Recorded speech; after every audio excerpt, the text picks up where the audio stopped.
today, for you, to give you a little bit of background information, a little bit where I think the market is going, I've drawn a lifeline of the property market. Now this lifeline that I've drawn here is what I remember. It's a little bit rough with the dates and the time frames and the increases, but it is basically what has happened.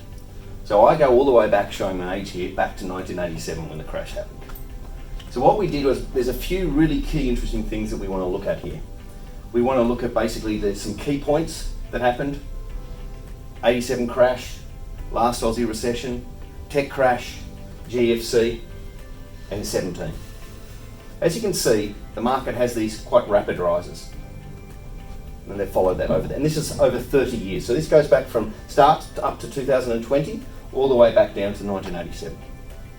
So during this time, we have these periods. And now these periods, these upward periods, are about 4 to 5 years long. All of them are 4 to 5 years. 12 to 17, 4 to 5 years. This was 0 to 04, really 1999. And even back here was 87 to 92. So there's a consistency between these upward tracks. There's also a consistency between the static periods, where the top of the market was reached and the bottom of the market before the next boom commenced. And these periods again will last roughly about 8 years. So what we've had is, we've had basically this period where a lot of forecasters, a lot of people were thinking that this 2017 was a top. And the question now begs, are we going to go into this consolidation period? Which could take us through to 2025. That, if we just follow what's happened in the past, that's possibly where we're going to have. We've had this very sharp upward thing. With all the stimulus and everything that's going on, I think there's probably at least another 5 to 15%, maybe 20%, which will mean that we're going to go and form a new high. And it could go on further. One thing I want to sort of have a look at here, 87 crash, property market took off. Tech crash, property market took off. We haven't had yet an equity market correction.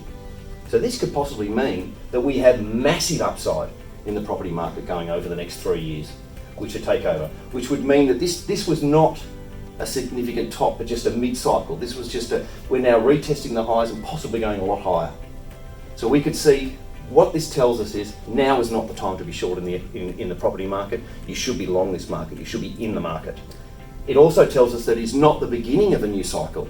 It is definitely midway through a cycle, or possibly towards the end of the cycle.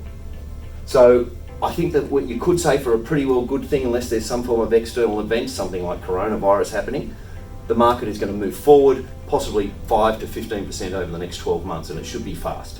And if you look at these issues with equity market corrections, somewhere in the next couple of years, there's a correction that's going to hurt. Anyway, hopefully this helps you. Moving forward, Mark Newell, Housebroker.